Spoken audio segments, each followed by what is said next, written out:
And we'd like to welcome our viewers, of course, from the Armenian Bar Association, as well as our other channels, including CivilNet. So we welcome all our viewers there, and all of our viewers from across the United States and Europe and Canada, as well as in Armenia and Artsakh. We are happy to be with you again this evening in the United States and Canada, and this morning in Armenia and Artsakh.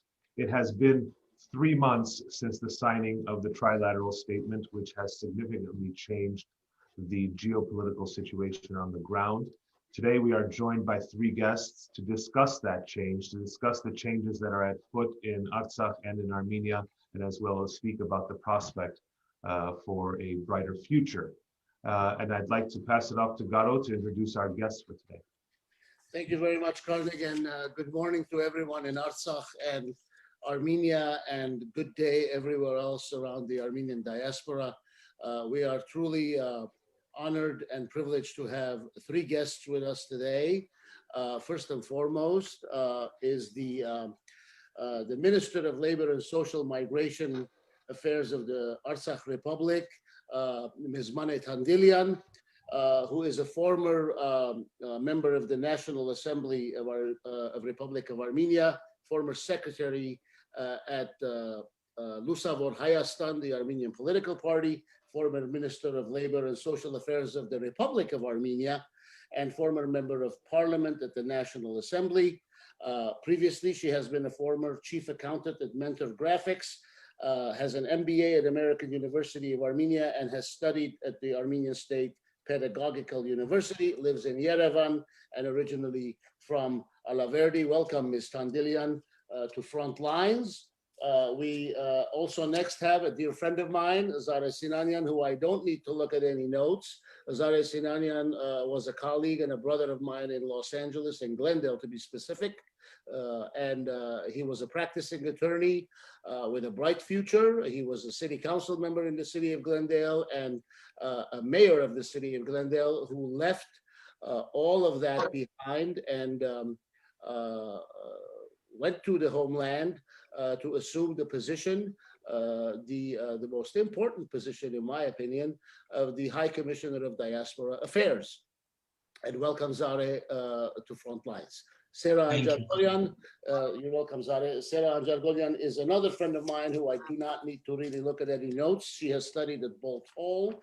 She too was a very aspiring and a promising future attorney in town, who I quite frankly confess advised her to not really leave all of this behind, but she paid no mind to me, and to her credit, she moved to Armenia, and she has many credentials to her credit, including the Yerevan hub, and she now serves in the capacity of Chief of Staff for the High Commissioner of Diaspora Affairs, headed by Zareh Sinanyan. Welcome, all of you. Karnik and I are pleased to have you. This is going to be a frank discussion about Artsakh and Armenia and diaspora. Karnik, I pass it on to you. Thank you, Garo. And Minister Tandilyan, I'd like to start with you. And I know that the High Commissioner's Office has recently made a trip to Artsakh. So I'd like to start with Artsakh if we can. And I'd like to ask you, what are the main pressing issues currently, given the changes that have taken place with respect to repatriation, with respect to housing issues? And can you give us some real facts on the ground as to what percentage of the population has returned? What are you looking for? What do you see as the prospect throughout the winter, and what are the main challenges that your office is facing today? Thank you for this meeting. Actually, I live in Stepanakert. You said I live in Yerevan, but for already 2 months I live in Stepanakert, because if you want to help people of Artsakh, you need to be in Artsakh. And this is how I understand supporting, helping, and developing Artsakh, because to support Artsakh, we need to have it developed, we need to have it self-sustainable, so we need to be here. And that is why there was a decision to move here and to see what we can do on ground, as you said. Most of the people returned to Artsakh during these 2 months, which is very good news, because we thought that people wouldn't like, knowing what they have passed through, wouldn't like to be back. But actually, all of them, mostly they are trying, all of them whom territories we didn't lost, which are not occupied by Azerbaijan, have actually returned. And those whose the territory that we have lost and are occupied by Azerbaijan, about 30% of people returned. So currently, we have about 100,000 people returned to Artsakh and living mostly in Stepanakert and in different districts. Most problems, like first social emergency problems, have been already addressed and resolved somehow. I would say that it was properly addressed, but we had to organize all aid and all support we were receiving from different kind of charities, different people, organizations. We had a big challenge to coordinate all this to address specific needs of people. But together with Armenian government, we really have tried to, we have paid in cash support to about more than 100,000 people. So imagine what was that, paying in cash all this support, and we were not ready, actually infrastructure was not ready to support this kind of actions. So we have really tried hard, and there are some issues still pending, but we're addressing case by case, on case by case way, because mostly from, for example, 100,000 already, 97% people have received all aid that they had to. So first emergency cases are addressed. Currently, we're trying to set up infrastructure to make continuous support, as well as to organize support to Artsakh in a way that it address and properly targeted to the people that are in need. Along with that, as you said, the most problem we are facing is, the major problem we are facing is housing. And we are thinking of phase-by-phase solution to this problem. Firstly, we have launched returning people back to villages, and we provide them with housing and with all necessary furniture, equipment in there to be able to return and to live properly in their houses. And this is the first phase, like we are renovating whatever we have firstly, and they are not in a good shape. So we're trying to recover, rebuild, and people have people return to these houses. After that, and along with that, the construction is going on for new housing, because you understand that we don't have enough houses as well. So along with that, we have different projects. When I say we, I mean Artsakh, the government of Artsakh and Armenia, because different governments and ministries are involved in here. So the second step will be to have all these houses built and distributed to everyone who has lost their houses and return to Artsakh. Our main aim is that we have to have everyone back, and they need to be back not because they have no other place to go, but because they want to live in Artsakh, because Artsakh is a good place to live. And all we have, I wouldn't say obligation, but we have to have in mind that in order for Artsakh to continue to be an Armenian, we have to be here all as Armenians. And from diaspora, Sara and Zareh knows how I think, because I think that also our friends, our Armenians from diaspora need to come to Artsakh, spend time here in a way they want, work here, stay here, live here, like devote some 1 year, 6 months of your life to Artsakh, just bring your life here and live here. So this is how I understand help of diaspora, because okay, that's fine. A lot of help and aids and money and I don't know, different types of help and support is coming. That's fine. I'm not talking about that. And sometimes we think that it is enough. It is not enough, and it is not about the volume of it, but it is the way what we do here. We need to be here, bring our skills, invest in Artsakh, have jobs opened here, I don't know, different kind of entrepreneurship skills you need to bring here, and set up your businesses, find people, train them, do whatever you want, but bring life to Artsakh, moving here, living here, and being with us. Minister Tandilyan, I want to tell you everything you've said has been music to my ears because you used the operative word. The operative word you used was we. And you said we, meaning Artsakh and Armenia, and I know because of your collaboration with the other two guests on this program, you also mean the diaspora. And to that end, you have the last week or so, you have echoed the same commitments that your counterpart in Yerevan, Minister Mesrop Arakelian, has in terms of referring to the government's obligations to secure assistance to wounded soldiers. But I'm particularly interested to hear more from you about an announcement your ministry, the Artsakh Ministry of Labor and Social Migration Affairs, made on January 5th. It said that it was forming a new state body in the field of medical and social services with expertise, which would include a new medical and social experts commission. And you invited, I believe, doctors, specifically surgeons, neurologists, and I think social workers or psychiatrists or psychologists to join such a commission by, if I'm not mistaken, it was late January, a deadline. What's the status of that today? And what can the audience on Frontlines, those of our audience members who are in the medical profession or related professions, if you will, can learn from your call to action and what can be done? Actually, here we're lacking a lot of professional skills like neurologists who we are not able to find at this moment again, and we have extended the deadline for that.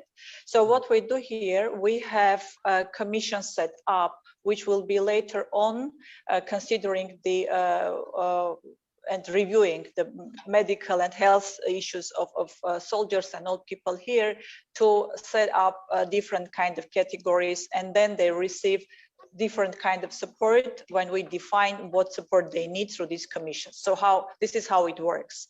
We have it in Armenia, and as you said, in being in a constant communication with our counterpart in Armenia, Mesrop Arakelian, we do it in Armenia right now, but we want to have it in Artsakh as well. Before we had something like that, but due to some reasons it was stopped, and now we want to reopen it with better, skillful people who can do it in a better and skillful professional way.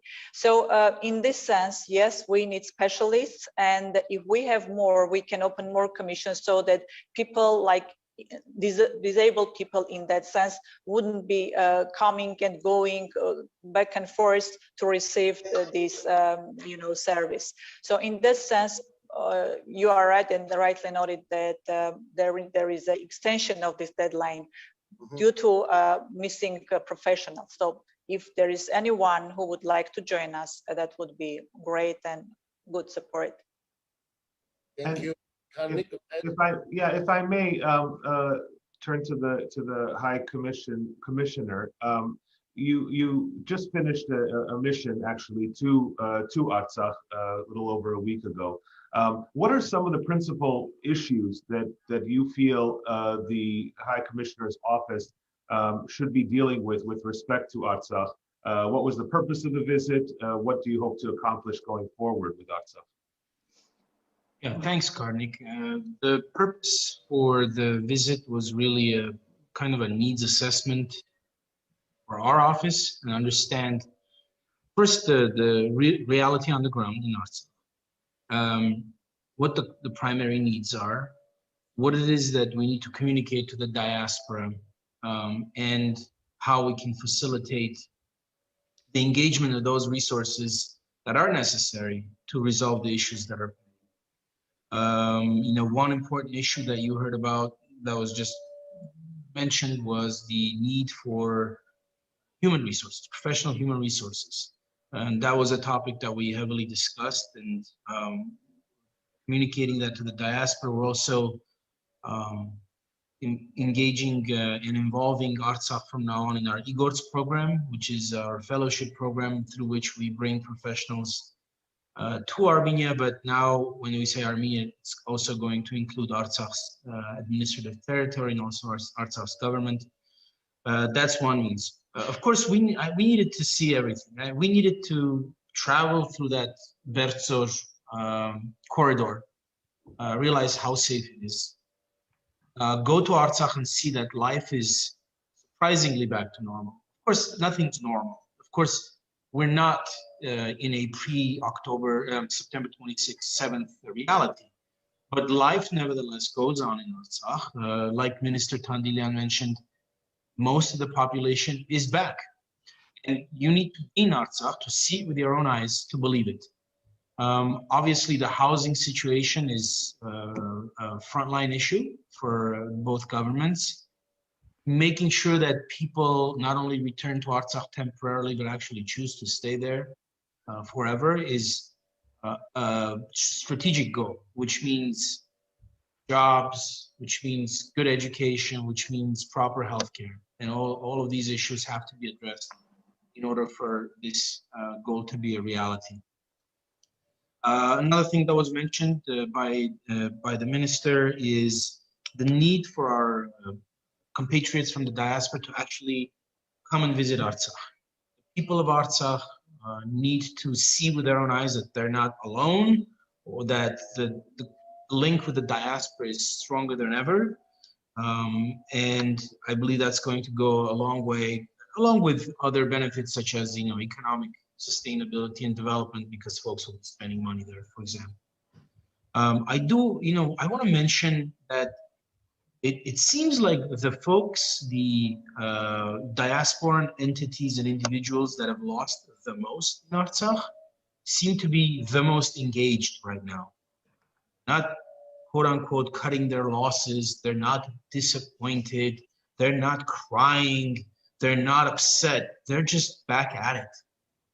We've been meeting with folks like the Armenian Education Foundation, with James Tufenkian, with Alek Bagdasaryan, and all of these are people who've lost businesses, who've lost major projects. I mean, millions and millions of dollars. And you know what? They're back in Artsakh. They're back in the homeland, and they realize that this is the time to double down. We need to do everything that we need to do to resolve those problems that we have pending, and they're numerous. We need to not make the mistakes of the last 30 years, which were atrocious, and we basically wasted a lot of time, didn't prepare for September of 2020. And we need to make things better for everyone, both in Artsakh and Armenia. So with the conclusions that we made after what we saw, we've been working with diaspora groups in that format as well, making Artsakh a priority, the issues of Artsakh a priority, to make sure that we recover as fast as we can, as well as we can, and we can progress.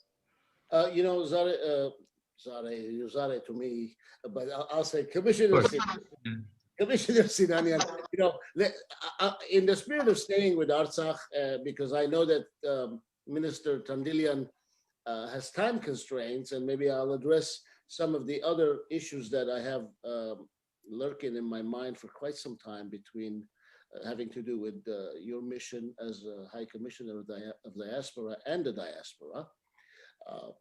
Let me ask you this. You held a meeting with Minister Vagarshak Harutyunyan.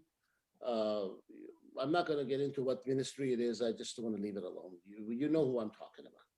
In that meeting, you discussed the active support that was provided by the Armenian diaspora during the 2020 Artsakh war, and we'll leave it at that as well. And you discussed continuing such efforts to expand the capabilities of Armenia and Armenia's forces, let's call it, all of its forces in all forms. And the two of you agreed, from reports that I have been following, that the collective effort to develop Armenia's domestic industries, multiple domestic industries, must encompass cooperation with the scientific, technological, and professional potential of the diaspora. These are words I've taken from your official sites. So could you elaborate as to any or all of these venues or avenues? What can the diaspora do, and how can you be the bridge that you told me you were going to be when you left Glendale, and you know what I'm talking about. Yeah, great question. No, we went there for a couple of purposes. One was to follow up on the aid that was delivered during the war, sort of a retroactive Yes. check-in, try to understand exactly, without going into too much detail, how well the aid was utilized, distributed, et cetera, because there are pending issues. Mm-hmm. And because we were the coordinating body that organized the aid, organized its sort of sorting and shipment, and eventually the customs issues, but after which we had to give up all of that to the appropriate ministries, which were emergency situations, defense ministry, health ministry. At that point, of course, our office lost control of everything that was sent to Armenia, and a lot of stuff was sent to Armenia. Hundreds of thousands of tons came through various means in those 44 days. Now, since then, there were things that are, were listed online for sale and so on and so forth, which obviously are concerning, and things that probably came in with the aid. The question was, well, why is it being sold online? How did it end up there? And honestly, there can be 10 different ways they could have ended up there. What we cared about was to know the specific answer, because the diaspora has the right to know why aid was being sold. And to that end, we had I had written letters and demand letters to various jurisdictions, including the law enforcement bodies, Mm-hmm. to start an investigation and go all the way with this. So part of the visit was to follow up on this, because the consequences of things not being kosher are enormous, right? I mean, if you ever want to deal with the same people that you dealt with in the future, and they have pending issues about how their aid and their assistance was utilized, you're going to have problems. And it's just morally wrong. The second issue was the very one that you mentioned, which is the engagement of the proper professional, financial, business resources in order to make things better for that particular ministry and for our country. And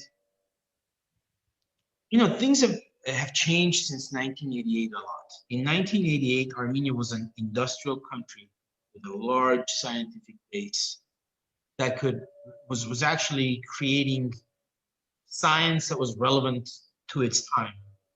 Since then, the Armenian industrial base has been eviscerated by the corruption of the previous regimes.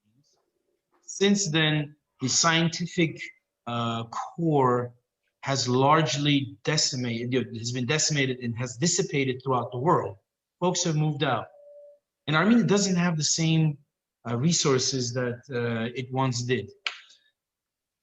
Now, that doesn't mean that the Armenian nation doesn't have those resources. We have all the resources in the world. They just don't happen to be, a lot of them don't happen to be within the borders of Armenia. That includes Artsakh. So, since the war, there have been several groups mobilizing all the necessary components in order to start industries and start production, research and development of things that Armenia needs. And obviously, they're in touch with us. Those groups feel comfortable working with our office, and they just want, basically, A, non-interference from the government, non-disruptive interference. B, when the time comes, productive relationship with the government. And that's what we were there to communicate, to start laying the foundations of this future cooperation because there has to be. Obviously, Armenia will be the primary beneficiary of whatever's created. But of course, these things are being created on a enterprise basis, with the hope of producing profits for those people that are being engaged. If I may interject here real quickly, I think one of the main, criticisms, right, leading up to the situation that we're in, has been an issue of preparation, right? I mean, I think that the level of preparation, we've had guests on our programs that have talked about, diplomatic failures, military failures, and the whole lot of it. I don't want to beat that issue, but I want to look forward for a second and ask Ms. Anjargolian in particular, and I think, Minister, I think you should weigh in on this as well. One of the issues I think that is kind of on the horizon, and I've been hearing it since the war began, that if this ends poorly, which it looks like it has in terms of a military campaign, what you're going to see is a large migration of Artsakhtsis to Yerevan, and you're going to see a large migration of Armenians from Armenia proper out to the diaspora. And COVID has stunted that migration, if you will, because it's not easy at this point to travel. And I prefaced it with the preparation discussion because is that something that's on the agenda in terms of protecting against? Is that a real risk? We've had a lot of viewers talk about that as well, ask about that. And it has been circulating, and increasingly so, I think, as travel starts to slowly open up. Is that a concern, both from Artsakh, and I have to say I'm encouraged by the numbers that Minister Tandilyan referenced today. I don't know what the numbers are and what is being predicted going forward in terms of migration, possible migration. I think that that's a significant issue. Has that been addressed? Is that something that's on the agenda, Ms. Anjargolian, in terms of trying to figure out how to stunt that, if that is indeed a risk? Thanks, Karnik, for the question. Our office is in very close collaboration with our colleagues at the Office of Migration, which is in charge of that. But let's take a step back and remember that Armenia has always been a country where people come and go, right? It's a revolving door. People before COVID, before the revolution, have always gone to Russia to work and to support their families here. So this is not a new phenomenon, but because of COVID, the borders have been closed and people have been, for lack of a better word, stuck. I believe that if you look at the numbers of the last few days of the number of people who have left from here to go to Russia and the number of people who have come back from Russia, it's approximately the same. CivilNet published those numbers. I don't remember the exact number, but it was about the same. The same number of people who were waiting to go and work in Russia have left, and the same number approximately of people who were stuck there waiting to come back have come back. The best way we can address that is to continue to build this country. And I know that that's a very grand answer, but that is the answer. Continue to build our educational infrastructure, continue to build the economy, continue to bring professionals into the public sector, which is something that which was our mantra when we took this job almost 2 years ago now. When the High Commissioner and I decided to leave the private sector and join the government, the number one item on the agenda was to stop having the diaspora be a humanitarian assistance type of body and move the diaspora into being a professionally engaged body. And not only professionally engaged in the private sector, but professionally engaged in the government. Because from the first month on the job, right after the Velvet Revolution, it was very clear to us that the professional potential needed inside of the government was sorely lacking, for a million different reasons that I'll leave to the political scientists to talk about. And so we started to build it as fast as we could. And we started to do the IGORT program. Now we have 53 diaspora Armenians in 19 state institutions. But you know what? It's not enough. We need diaspora Armenians at the deputy minister level. And when we change the law that allows for diaspora Armenians to also be ministers. We need diaspora Armenians to be ministers, and not just diaspora Armenian to put a label on it, but really professional, high-level people who are ready to join in building of institutions. Because the hardest thing to do is to build institutions. Minister Tandilyan knows this, High Commissioner knows this. It's what grinds us down every day. And due to the lack of institutions that we have inherited, that's what we've been working on. Unfortunately, COVID and the war really put us, back a few steps in trying to build those things, but we're not deterred and we're going to continue. Sarah Jan, thank you for that insight. I want to remind you that I'm going to come back to you in a bit, and remind you that you said you joined the government and left the private sector, and I'm gonna have to ask you some questions because you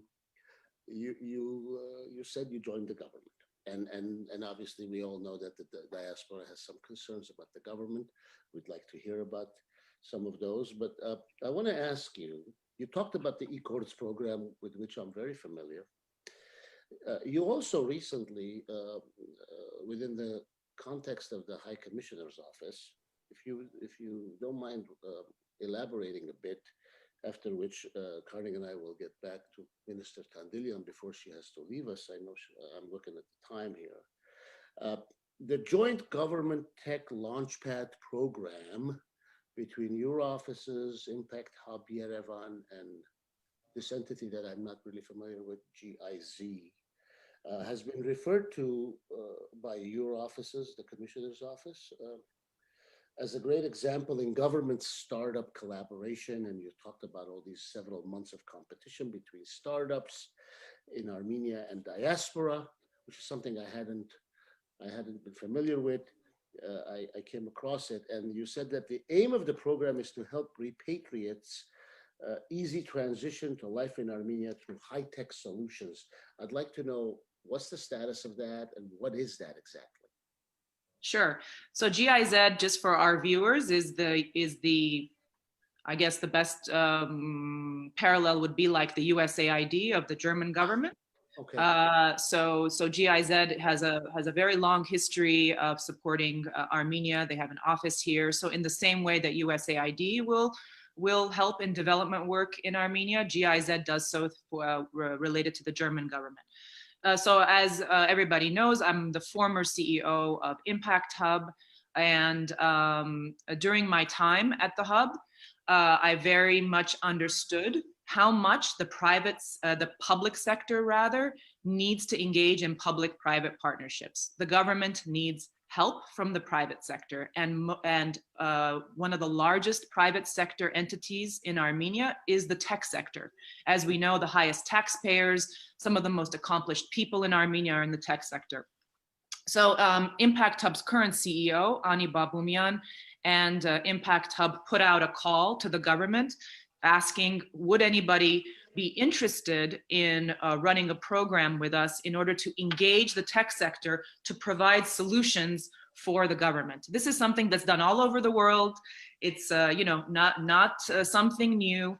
And obviously, having worked in that sector, I understood very much the value of that, and very quickly basically volunteered. We raised our hand and said, yes, please, we would love to have smart tech people working on solutions for us. And they said, well, what's your sort of pain points?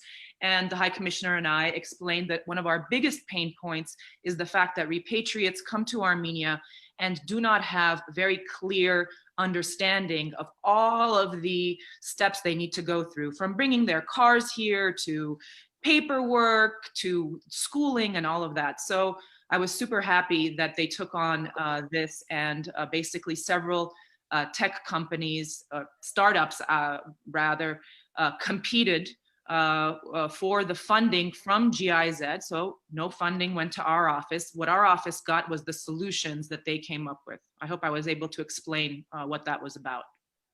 Yeah, I'd like to ask Minister Tandilyan a question. You had mentioned in your response to the first question the importance of keeping the element of Armenianness in Artsakh. That is something that I think that it gets lost a little bit, and I want to ask you a couple of things. First, what do you see as the main threats? This is not a conversation that we would have had 4 months ago. Maintaining the Armenianness of Artsakh was not something we were discussing in August. It was assumed. Clearly, the changes on the ground have threatened that. And I want to ask you, one, what are those actual threats? What do they look like? What are they? And then the second thing I wanted to ask you was, clearly there's a physical security issue, which it looks like has been overcome based on comments that the High Commissioner just mentioned in terms of the travel to Artsakh. But security is more than just physical security.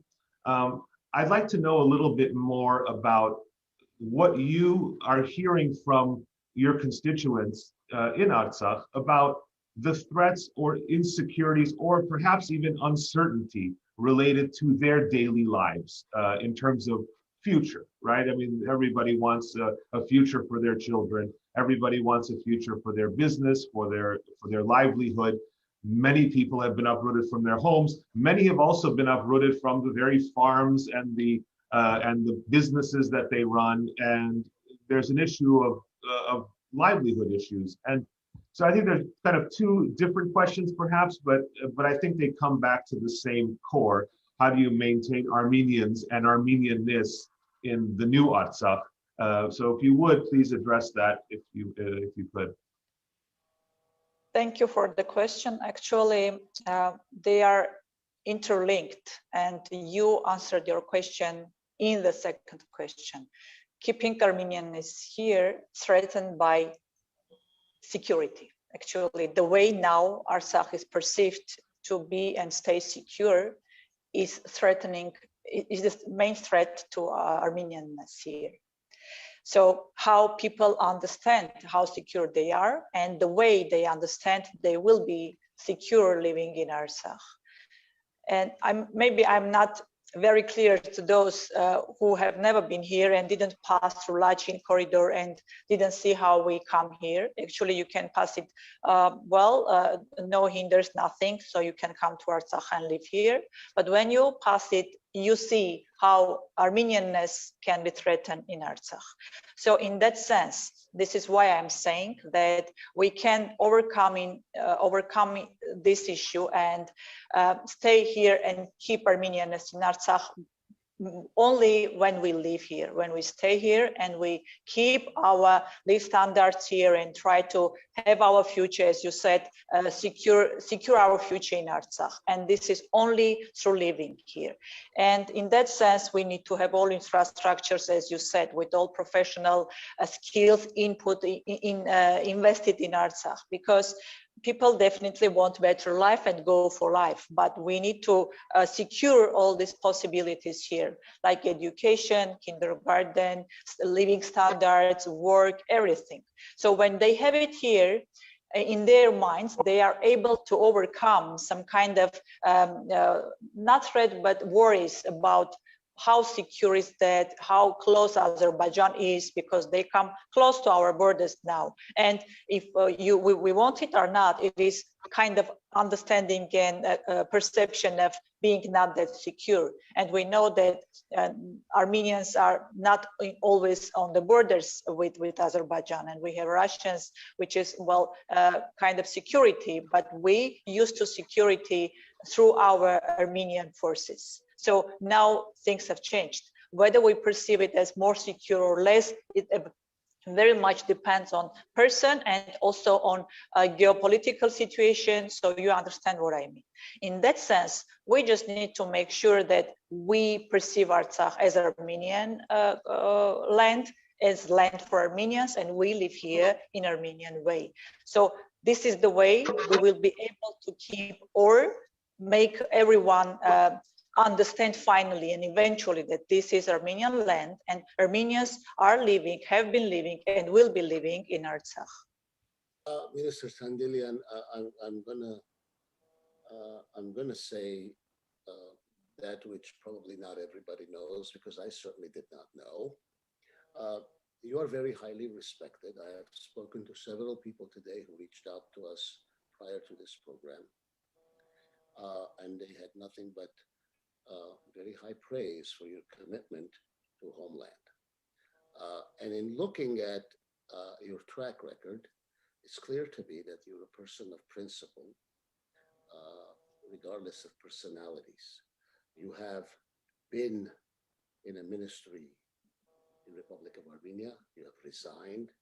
Your resignation wasn't accepted or rejected, and you stayed on. You were at some point, at least, I don't know now, and it's not really important to me personally, part of a different political party than the political party that is in government or in the executive branch of government. Yet you took the call seriously, and you now, as you say, live in Artsakh in this capacity as Minister of Social, Labor, and Migration Affairs of the Republic of Artsakh.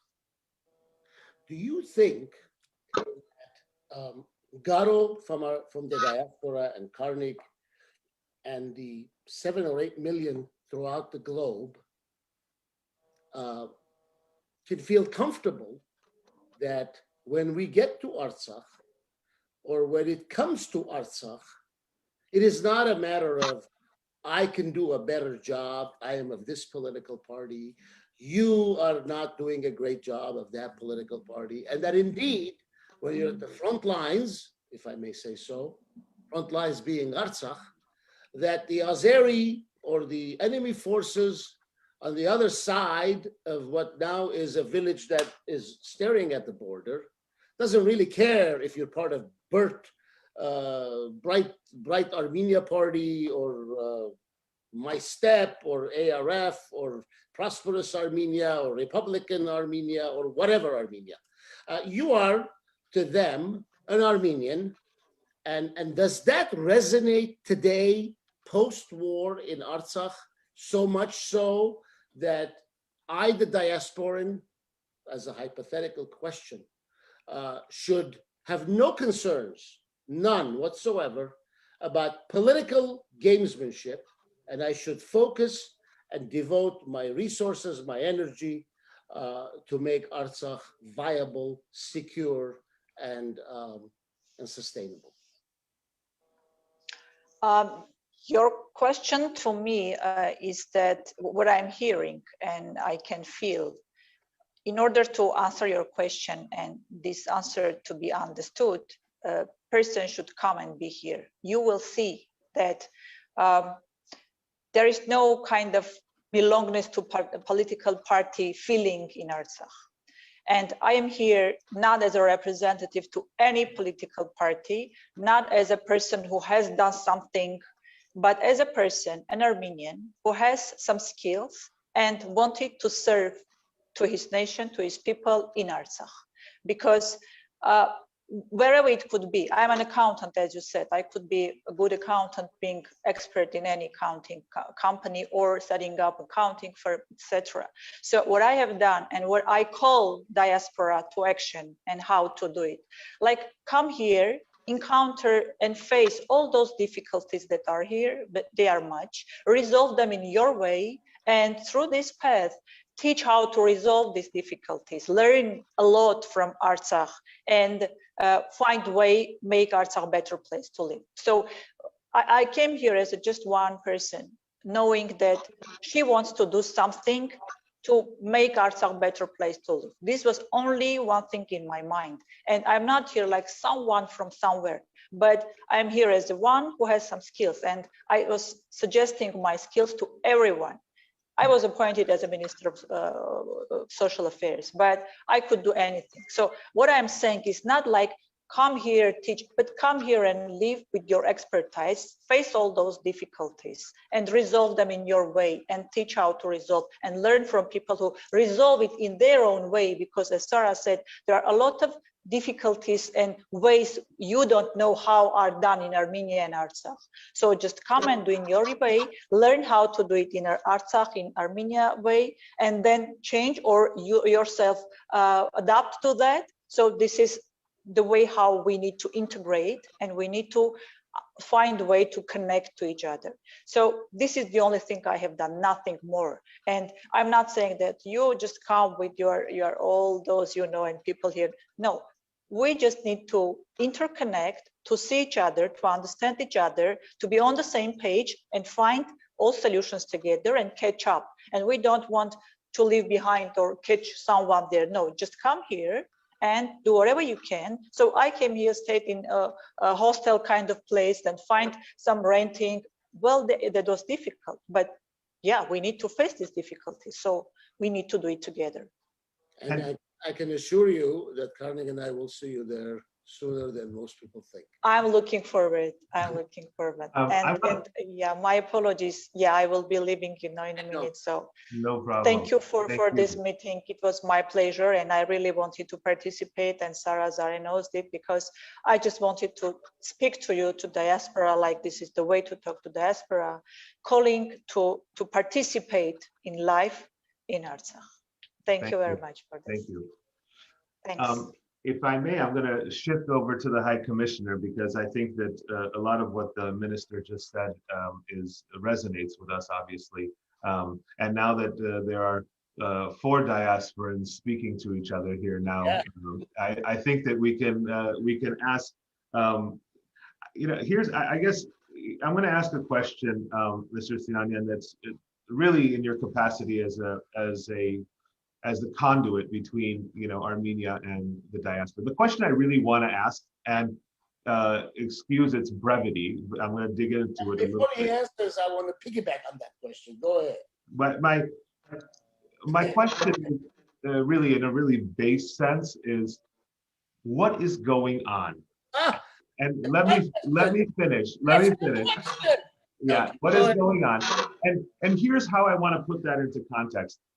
Every day in the diaspora, it seems that there is yet another twist that leaves a bad taste in our mouths, not just here in the diaspora, but every Armenian. I think that the circumstances post the trilateral statement, you know, the trilateral statement was a shock. It was a shock to many in the government too, quite frankly, from what I understand.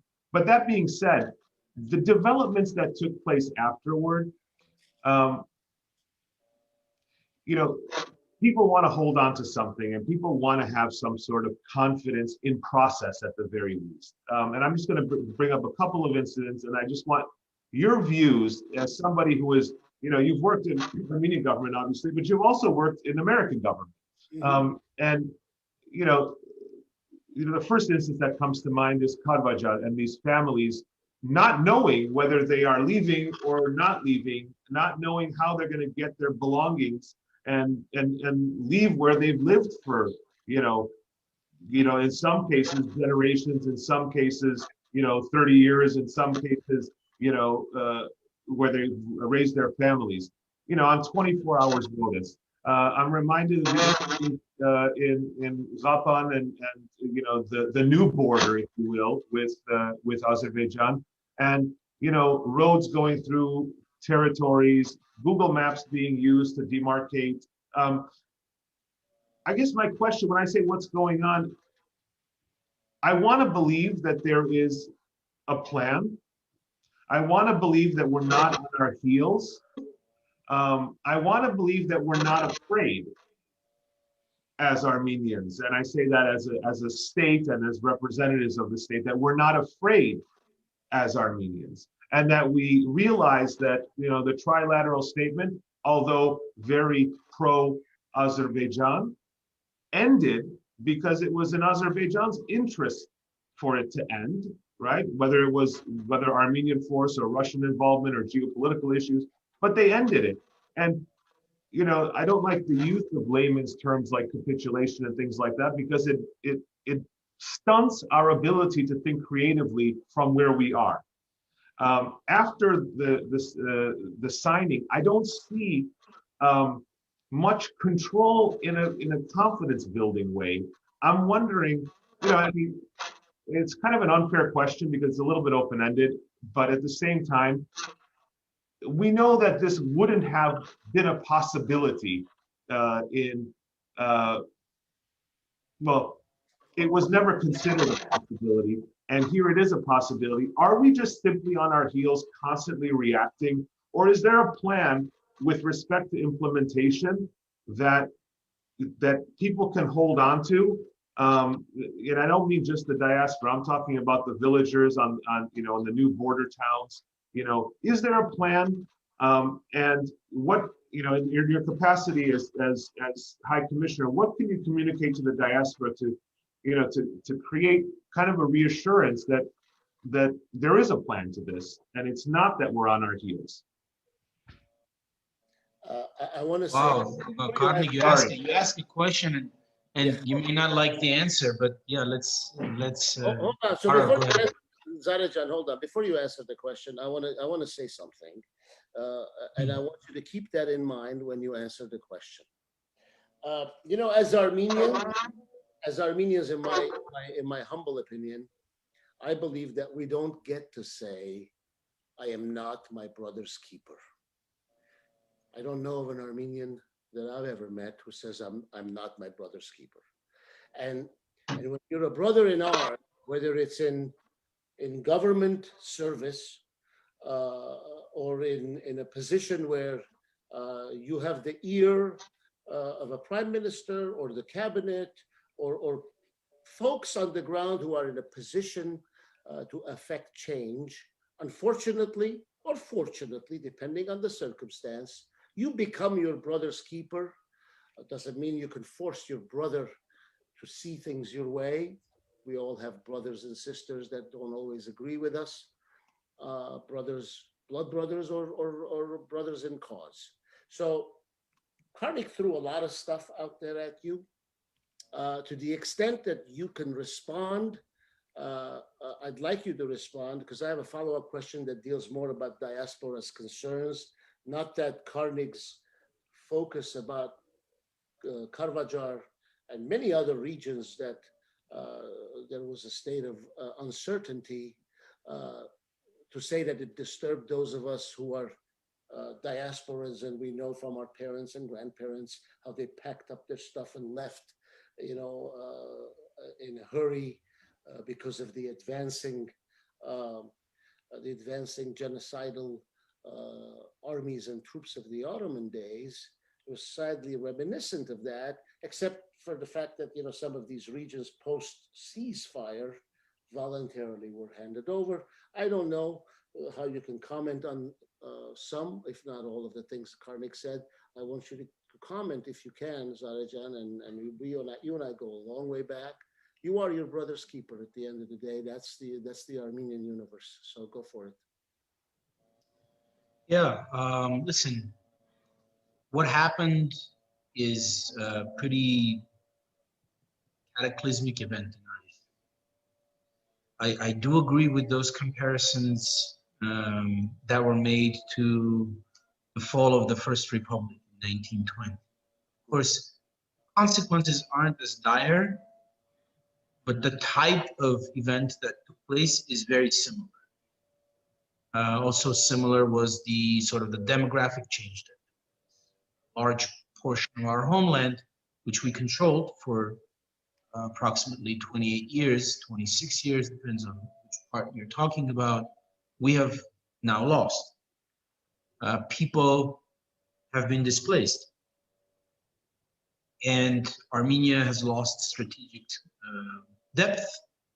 Armenia has lost a relatively easier defensible border with a very hostile Azerbaijan. And of course, the loss of human life is the most tragic in all of this.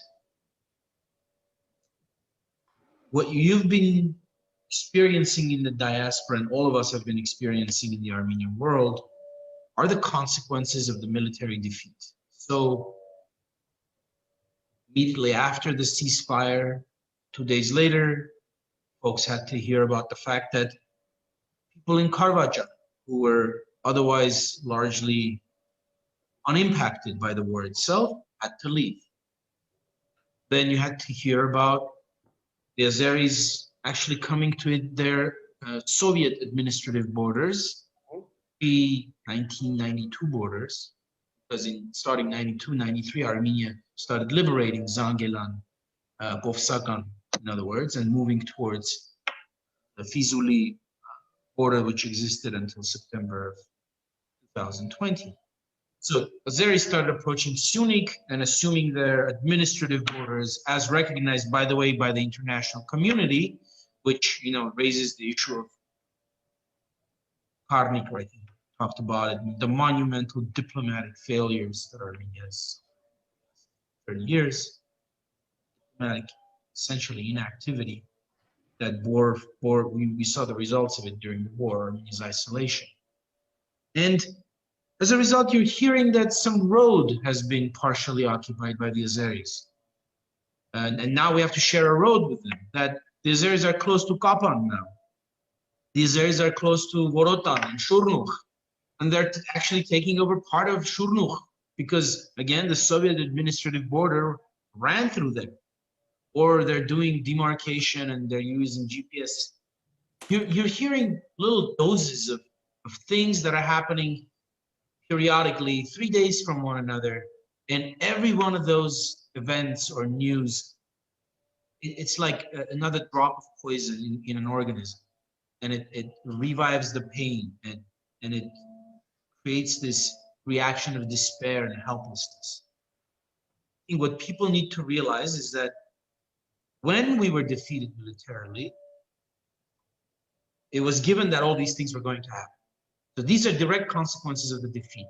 Had we not been defeated, it wouldn't happen. We were defeated, these things are happening. The reason there's so much noise every time there is something like this happening is because it's also intentional.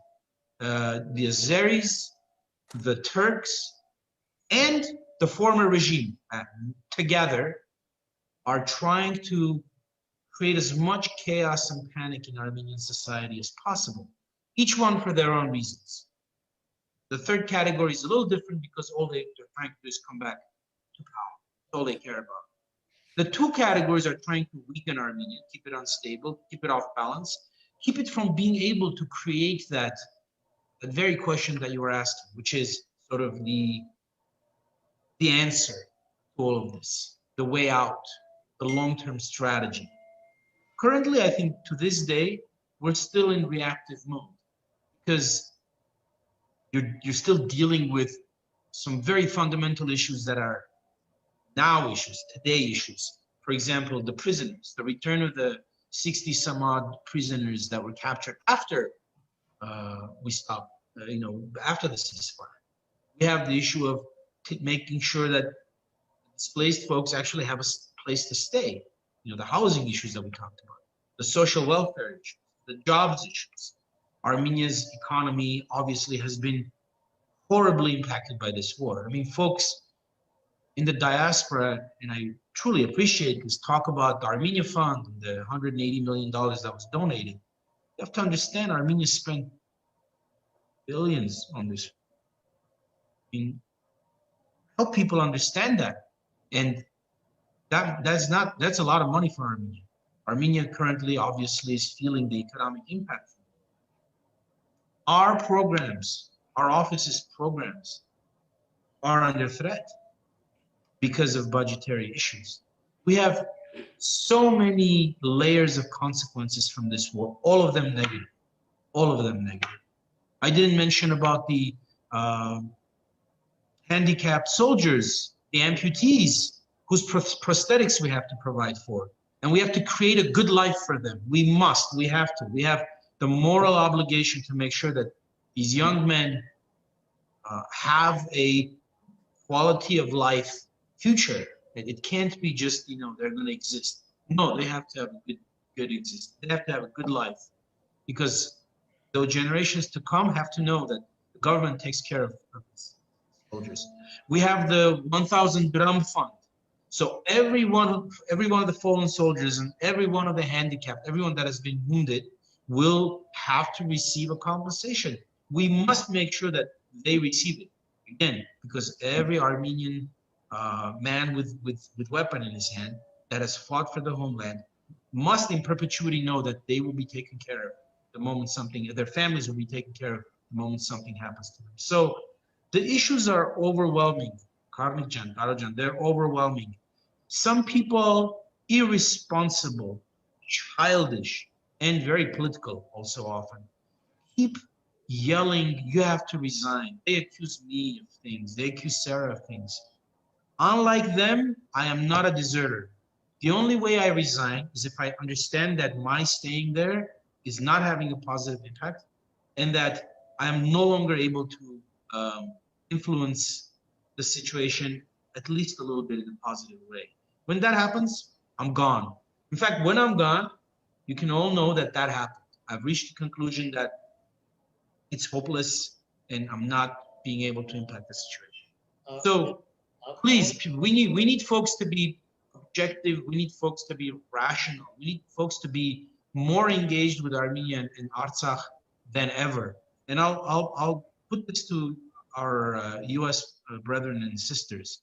You know, folks in Russia and Europe have largely recovered. They've recovered from the shock. But I still feel this ongoing, you know, it seems like a lot as part of the U.S. Armenian diaspora is still reeling from the horrible shock of the war. And that's understandable, but folks, things have to get done. And if you want to be part of the solution, you know, let's join hands and do it. I'm going to say, go ahead, Karnik. Yeah, sorry, I just want to follow up with Ms. Anjargolian, because one thing that the High Commissioner's office did really kind of remarkably, even on day one, really, you know, we spoke to you, Sarah, regarding this, was, you know, really is kind of figuring out the new logistics, right, at the beginning of the war. There was just so much happening, and there was so much that had to be streamlined and figured out, and, you know, spreadsheets about things you never really thought you were going to have to deal with. And I think that was true for a lot of different offices within the government as well. And in that, I think that, you know, we see our own versatility, we see our own, the scope of each individual, each department, each, you know, group's abilities. And I guess my question is, and nothing is ever done perfectly. Looking at the situation that you see now, the one I described and that the High Commissioner spoke of as well, what do you think? And I'm talking, it's really a theoretical question, but I think it's an important one to help people start to get their brains around what the future could look like.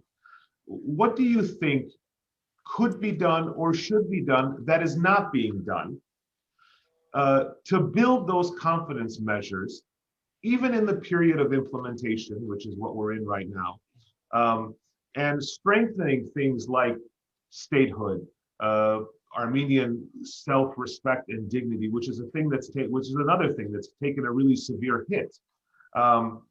What do you think could be done that's not being done? This is not a criticism, really, as it is, you know, an identification. Just like I brought the example of just the logistics, is versatility, understanding where we are in this moment, understanding that we're still reeling, you know, from this, and we are, it appears, in a reactive mode. What do we need to do to kind of obtain composure over the situation and move? And I'm not talking about the diaspora. I'm talking about the authorities on the ground. What could be done that is not being done, or is not being done fast enough, or is not being done well enough? And I'm not asking for a criticism. I'm just asking for, you know, a vision, if you will, to identify those gaps that you're seeing, or areas where, you know, I mean, you understand the issues, you understand, you know, how difficult the moment is, but where is it that, how do we get composure and some confidence that implementation and moving forward is being done I guess that's my question. I'm not going to end it with a question mark. I'll leave it to you, Sarah. Karnik, I'm going to respond with my eye towards the long game, because I believe that everything we do has to have an eye towards the long game. And it's not going to be a quick fix response. Look, we inherited, and like I said, we High Commissioner and I realized it in the first month, that we inherited a inherently broken system. We do not have institutions that work. We still have this culture of, whatever the top guy says is how we do things. We still don't have a culture of critical thinking in Armenia generally, but really worse so inside of the government. It is not an attractive place to work. The median salary inside of the government is about $400 a month. Why would anybody with, talent and a high level of professionalism want to do this job in Armenia? So, and on top of everything else, it is an over-bloated system. We have too many middle management bureaucrats who for years and years and years were taught that their job actually is not to serve, not to say yes, not to get things done, but to block, not to deal with things. I'll just give you one example, and I think this example really kind of encapsulates the culture that we inherited, that we've been fighting tooth and nail to fix. When we first started at the High Commissioner's office, we inherited the whole staff of the Ministry of Diaspora. And I'm the chief of staff, so I sign a lot of letters. And our staff would bring me letters from our diaspora compatriots that would say, I'm XYZ diasporan, I'd like to do this, or I need this, could you help me with this? And I'd say about 80% of the responses that our staff wanted me to sign was in the following way. Dear XYZ diasporan, this is not within the purview of our work. Kindly get in touch with the ministry or the body in whose purview of work this is. And they wouldn't even mention what that ministry is. We stopped this. We said we will never sign a letter that is not with the spirit of public service. I don't care what that diaspora Armenian needs. It could be something that's absolutely not in our purview, but we will work on that. And that culture has changed in our office. I'm not saying this for anybody to pat us on the back, but that's tough work, really, really tough work. And that's the kind of institution building and change we need. Now, the problem is there aren't enough people like that inside of the government. Now, we have some very solid colleagues who we're able to work with, but we still have a lot of people who aren't interested in working that way.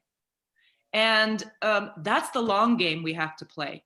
So I fully agree with the High Commissioner that we're compassionate about the pain.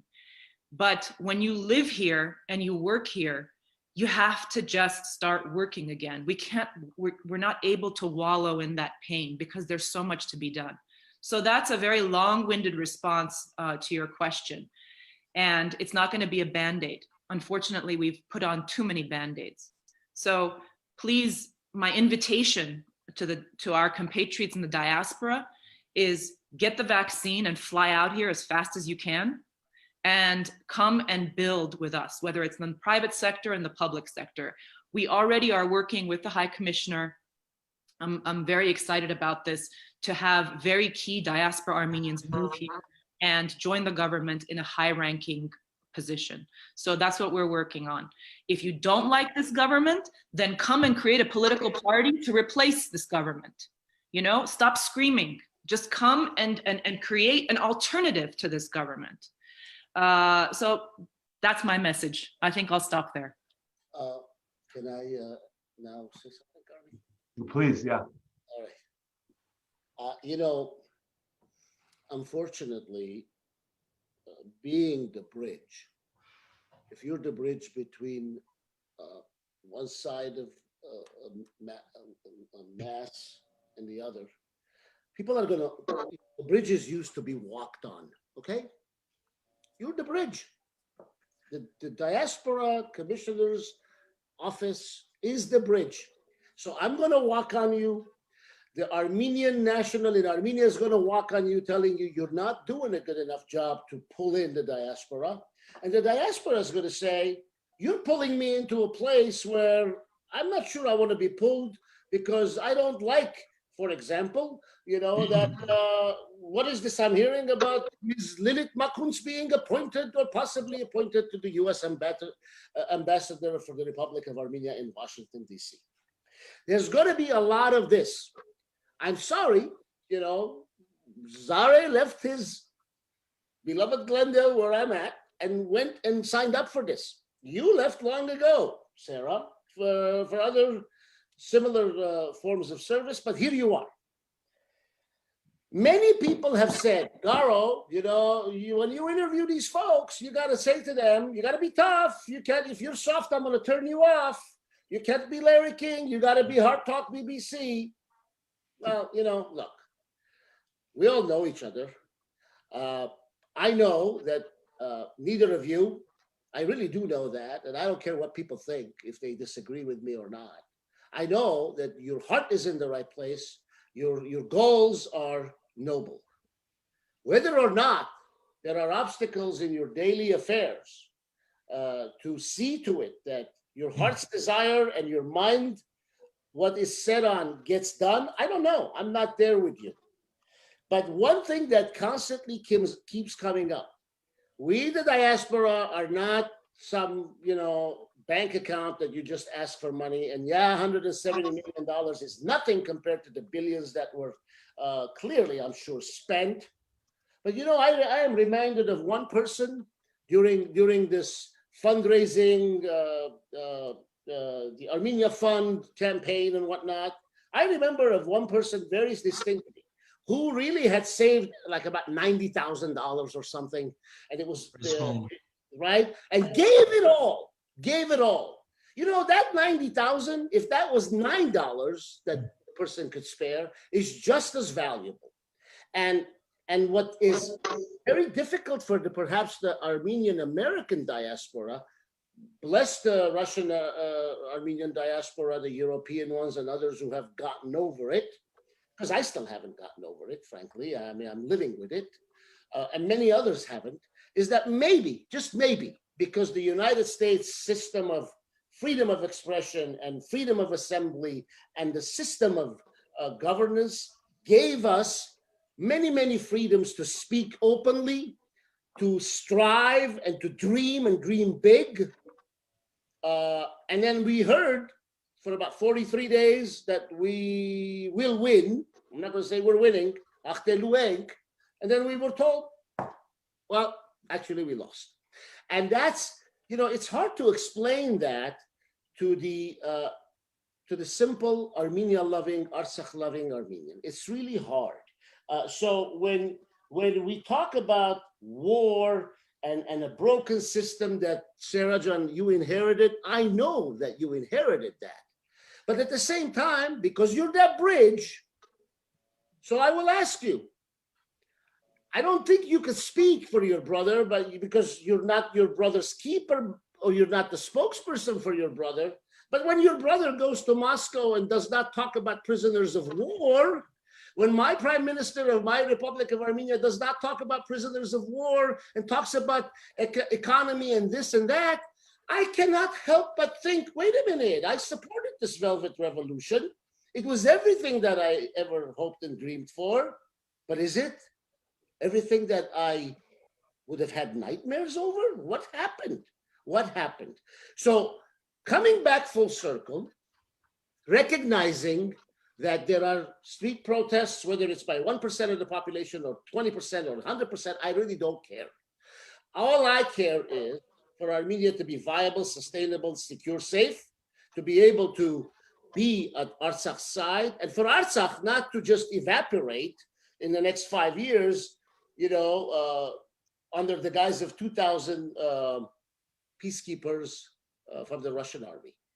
What can the Diaspora Commissioner's Office say, if anything, do, if anything, allow us to walk on that bridge and not cause a collapse of that bridge? Because that bridge is being weighed on from both sides. You have forces in Armenia that, you know, are dissatisfied with the government, and unfortunately, because you are part of government, even though your service is not just to government, it is to diaspora and Armenia, and therefore the Armenian nation, including Artsakh.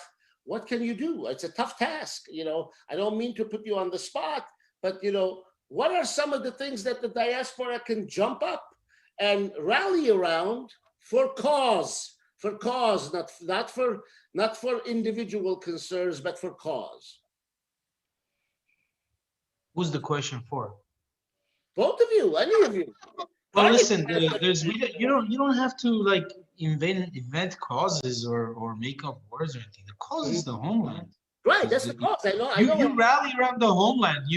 Your homeland's under threat. Again, why is it that these people that have lost millions and millions of humanitarian as well as business investments in Artsakh still there working and still investing, doubling down? Because these people understand that now is the time to rally against the homeland, because the homeland is threatened.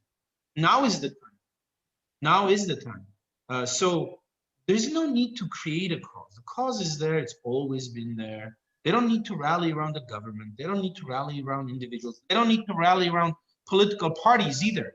Being zombie-like loyal to a political party, more loyal to a party than to the homeland, is a type of a disease. It's not a healthy thing.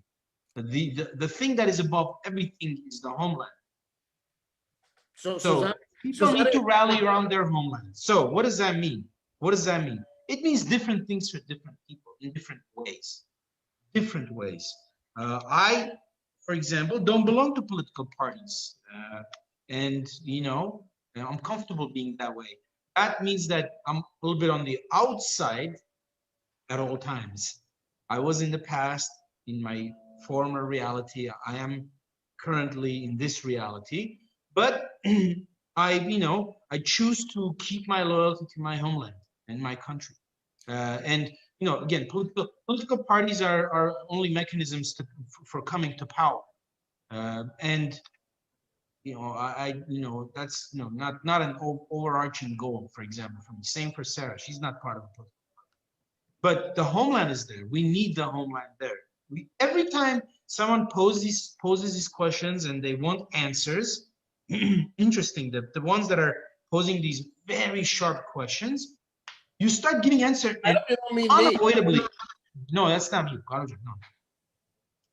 And unavoidably, anything associated with this failure during this war or other failures that are visible, aren't visible, you have to talk about the systems that are in place, the systems that were inherited by this government.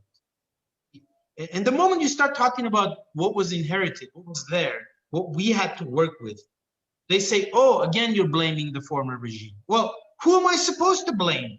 I mean, if I'm working, I ask you, okay, you're sending me to war. I tell you, okay, give me your rifle. I take your rifle and it's broken and it's rusty because the money that was given to that guy to fix the rifle has been squandered. And you're complaining about the rifle not being usable. And they say, well, oh, you're talking about the former regime. What else am I supposed to talk about? Remember this, the failures of this government, even the ineptitudes that they're being accused of, are a direct result of something that happened in the past. Bad education, small economy, no management skills, because folks were, the bureaucracy at large hasn't changed. It's 90% the same people. By the way, not the case in our department, not the case in the High Commission. The old bureaucracy has really decimated it because we said, okay, whoever doesn't belong here doesn't belong here. They need to do something else. It's a yes or no. Zareh, forgive me. It's a yes or no question. I'm going to ask both of you. Okay, ask. It's a yes or no question. It really is. I know the answer. I believe I know the answer. If tomorrow the current government was not the government and another government came to power, called that word power. I hate that word, but let's say came to power, and that government asked you, Zareh Sinanyan, and you, Sara Anjargolian, to remain in your capacities or in some other capacity and serve the nation? Would your answer be yes or no? If it was the democratically elected government elected by the people of Armenia, I would say yes. Sara? And if the moment that I felt like their ideology does not correspond to mine, I would resign. But if the people of Armenia have democratically spoken and voted for that government, then the sort of the default answer is yes. That's a yes with an explanation, Sara? No, I'm sorry, it's not. But if it's a dictatorial regime, yeah, that comes to power and steps or has a horrible track record of corruption, graft, killings, murders, of course I would say no. But if it's people have chosen a legitimate government, yeah, the default would be yes. I feel the same way, Garo, but I also want to add that the value system of whatever that government is, the vision, I would have to also agree with in order to say yes. You know, that's very, very important to me. We're nearing the end of our time. This has been a very lively discussion, and I have to say I commend and thank both of you for really taking some questions really head on and really giving your perspective on them. I think it's absolutely clear, and I think we all understand and appreciate that we really are truly living in a historic moment for our. I mean, these are the historic moments that chapters of books are written on in terms of, and there are centuries that books are not written on about in terms of the history of a people, and we're living in that moment.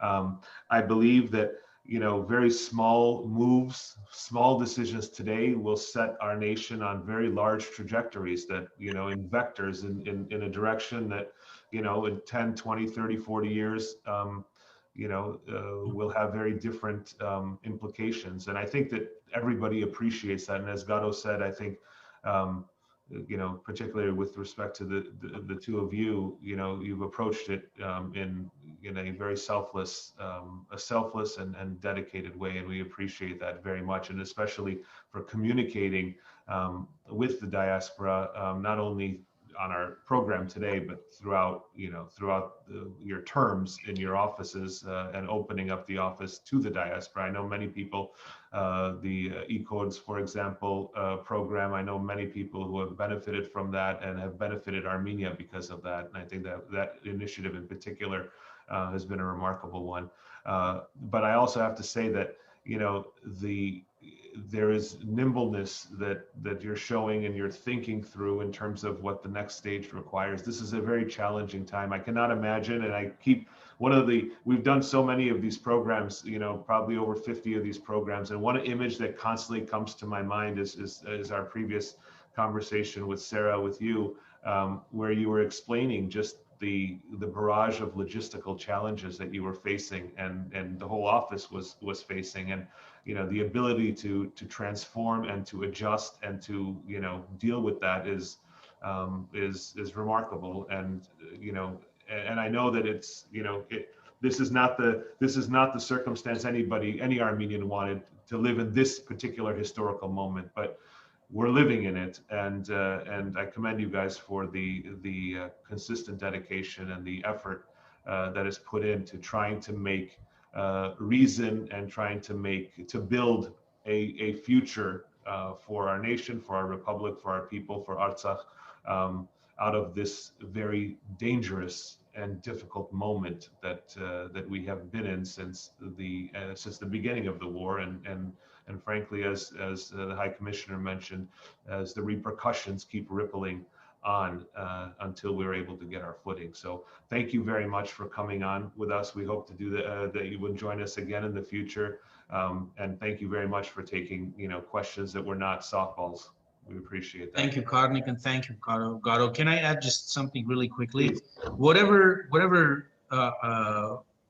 sort of solution we find to our global situation, our problematic situation, it has to involve the diaspora. The diaspora has to come in at full force with their demands, but with their knowledge and their talent sometimes it feels like we're fighting for this against the current, but this war showed more clearly than ever that without the diasporan resource, without the diasporan know-how, without the diasporan management skills, we're not gonna survive. We're not gonna make it. So, folks, now is the time. We need to come in, and again, come in with your complaints, come in with your demands, but come in. Don't come out. Don't be disillusioned. Don't be disappointed. It's not productive. That produces no results. I want to thank you, Sarah. I want to thank you, Zareh. And I want to say the following. We will return next Thursday evening in Los Angeles and Chicago, and next Friday morning, Yerevan and Stepanakert time. At this time, it looks like we're going to have diasporan representatives that will be talking about what they are doing, what they'd like to be doing, what more they would like to see in terms of collaboration. That is coming up in a week from now. But for now, I've been reading the last several days a phrase by a deceased former chairman of the ARF Bureau, the Armenian Revolutionary Federation Bureau. The gentleman is the late Harair Marukyan. His words really resonate with me. They resonate with me because they really epitomize the Armenian people.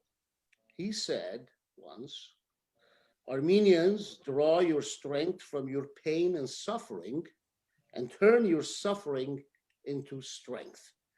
The diaspora Armenian, that's all I've been, knows that.